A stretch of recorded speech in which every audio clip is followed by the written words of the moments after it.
Hoje vamos falar um pouquinho sobre dilatação térmica, né? Dilatação térmica dos sólidos e dos líquidos. Beleza, né? Um sólido ele pode ter uma dilatação térmica, né? De que tipo? Linear, dilatação superficial, também chamado dilatação volumétrica. Então vamos definir aí rapidamente uma revisãozinha sobre essas dilatações. A dilatação térmica linear, né, a dilatação linear, ela acontece, né, é uma dilatação que a gente chama também de unidimensional, certo? Que ela dilata somente um sentido, certo? Somente, né, em uma dimensão.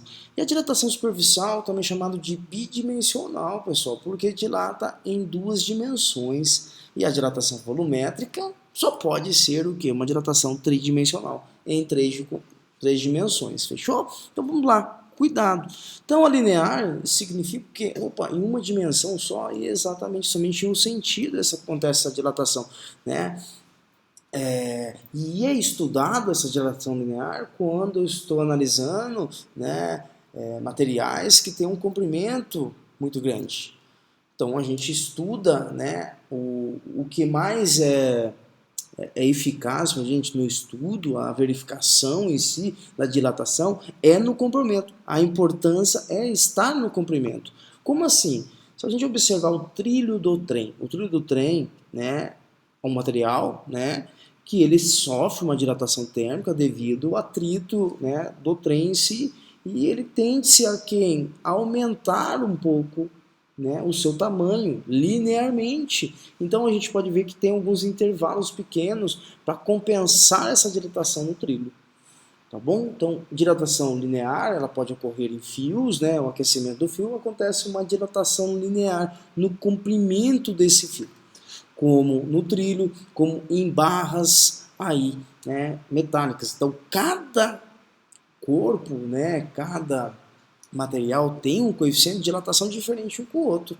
Então, basicamente, a gente entender o que, vamos supor aqui uma barra, né, de aço, né, barra de um material aí, que aqui ele tem um comprimento inicial, aqui ele tem um outro comprimento inicial, mas pensando que eu tenha, né, aquecido o material, precisa ter uma variação de temperatura, né, vamos colocar aqui uma fonte de calor, vai aquecer o material aquecido ele vai dilatar, e aqui, né, essa diferença de tamanho, chamada de ΔL, né, que é a variação final menos a inicial, é exatamente o quanto variou, quanto foi a minha dilatação. Então, basicamente, dilatação linear é simples filezinho da gaita, que é o quê? Que a variação é dada pelo produto de do comprimento inicial, vezes Quem que é alfa?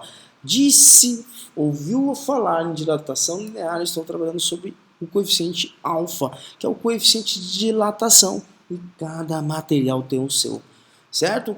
Belezinha, então vai ser o comprimento inicial vezes o coeficiente de dilatação vezes Δθ.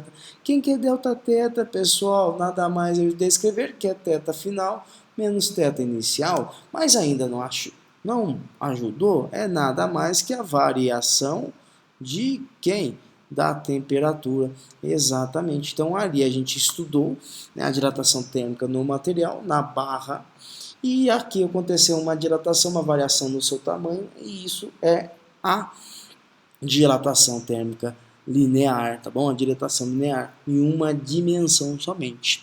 E aí a gente vem sobre o estudo de dilatação superficial. E qual é a diferença? Só que agora eu tenho duas dimensões, tenho comprimento e largura. Então a superfície nada mais que eu pegar isso daqui é a área, né, uma chapa metálica. Então se eu aquecer essa chapa metálica, né, uma fonte de calor, a tendência dela pela dilatação, ela vai dilatar, só que vai dilatar em dois sentidos. Né? No caso ela vai sofrer uma dilatação, né, bidimensional. E aqui eu tenho uma superfície inicial, uma superfície final. Podemos dizer que a variação da superfície que é final menos inicial é igual ao produto da superfície inicial vezes beta. Agora falou de coeficiente superficial, estou falando sobre a letra beta, é o coeficiente de dilatação superficial. Tranquilo, e vezes quem que dá o teto? Acabamos de descobrir, que é a variação de temperatura. Show de bola. E beleza. E por último temos a dilatação volumétrica, pensando nos sólidos. Beleza, eu tenho quem? Exato. Eu tenho comprimento, eu tenho largura e eu tenho altura. Isso significa para mim que eu tenho um objeto de 3 dimensões, certo? Eu tenho um sólido aí de 3 dimensões. Tranquilo? Então aqui a gente veio estudando dilatação linear, que é em um único sentido, né? Uma dimensão, bidimensional, que ele vai dilatar em 2 sentidos, né? 2 dimensões, comprimento e largura, e aqui a tridimensional, né? A volumétrica, o volume, ele vai sofrer uma dilatação nas 3 dimensões, né? No seu volume. Aqui vai dilatar a superfície e aqui vai dilatar o comprimento. Certo? E como a gente acontece? Então, eu vou ter um cubo, vou aquecer esse cubo. Quando ele tem uma variação de temperatura, a tendência dele é ocorrer uma dilatação térmica. Então, supondo eu aqueci o tubinho, o cubo, bonitinho, uma fonte de calor, então ele teve essa variação, eu tenho aqui um volume inicial e aqui um volume final. Então, o que acontece? Se eu analisar, evidentemente que eu tive variação no seu volume, nas 3 dimensões, então a gente não pode confundir. Se eu estou analisando uma dimensão linear, para 2 dimensões, uma chapa, opa, né? A gente tem que entender que eu estou trabalhando sobre uma dilatação superficial. E quando estou dilatando 3, né, dimensões, né, comprimento, largura e altura, eu estou fazendo uma dilatação volumétrica. Então podemos dizer que essa variação que teve basicamente a gente disser que é o volume, né, inicial vezes quem? Agora no caso nós temos gama, né, vezes a variação da temperatura. Opa! Então, gama significa coeficiente de dilatação volumétrica. Então, falou em gama, né, nós temos é o coeficiente de dilatação volumétrica. Tranquilo, é muito simples a dilatação. Nossa, né?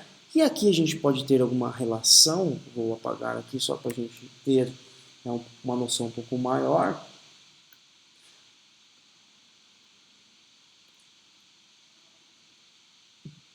E aqui algumas relações podemos ter sobre a dilatação. A dilatação, a gente pode ter uma proporção da seguinte forma, que eu vou ter, que é coeficiente linear está para 1, assim como quem? Coeficiente superficial está para 2. Assim como, né, vamos pegar o coeficiente volumétrico está para 3. Daqui dessa proporção, a gente pode definir algumas coisas extremamente importantes. Então, podemos dizer que beta, o coeficiente de dilatação superficial, também é a mesma coisa que eu disser que é o dobro do coeficiente de dilatação linear. Por que isso eu preciso saber, pessoal? Porque às vezes o exercício ele te dá o coeficiente o quê?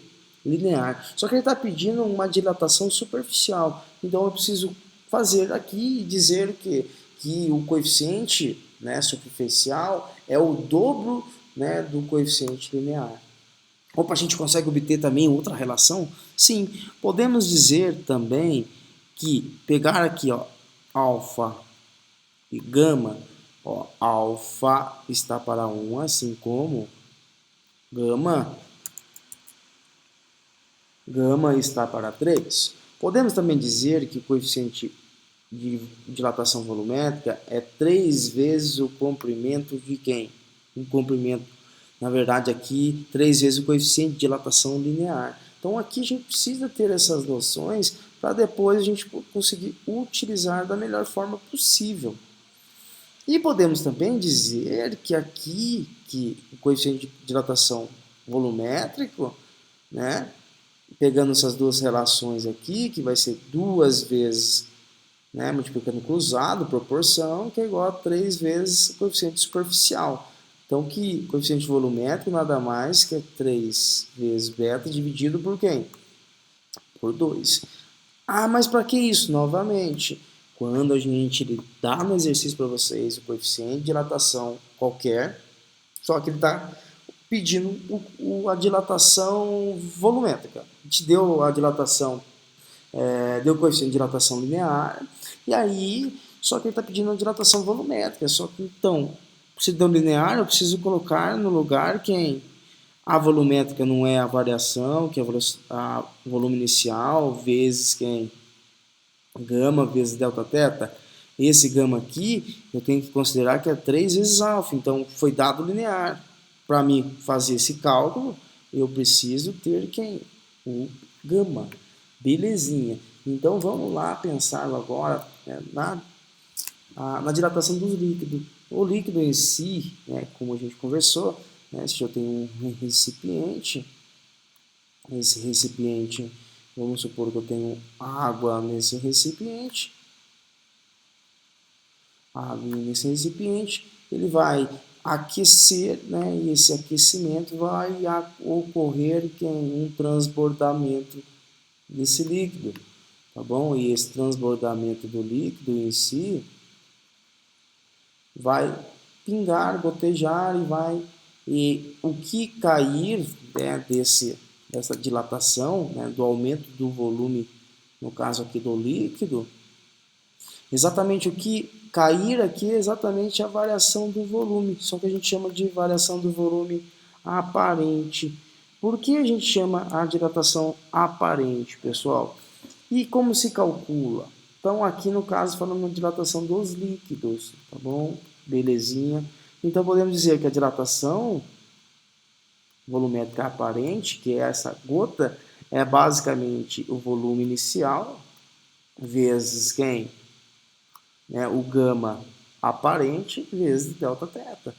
Mas quem que é esse gama aparente, pessoal? Tomem cuidado da seguinte forma: o vidro, né, ele sofre uma dilatação linear, bonitinho, deu coeficiente linear para você. Mas o que é isso aparente aqui? A gente tem que entender que na dilatação, ó, vamos colocar a fonte de calor, que na dilatação líquida, né, os líquidos aí, o líquido ele vai tender a aumentar o volume, só que consequentemente, como ele está num recipiente de vidro, vamos pensar um becker, o becker também ele tende a ter uma dilatação, né? E um becker ele vai dilatar, né, no caso, né, nos 3 sentidos, né, tridimensional, tá bom? Então aqui nada mais que eu calcular isso, né, delta aparente aqui, delta V aparente, é justamente o que está caindo, o que transbordou aqui, tá bom? O volume inicial, e esse gama aparente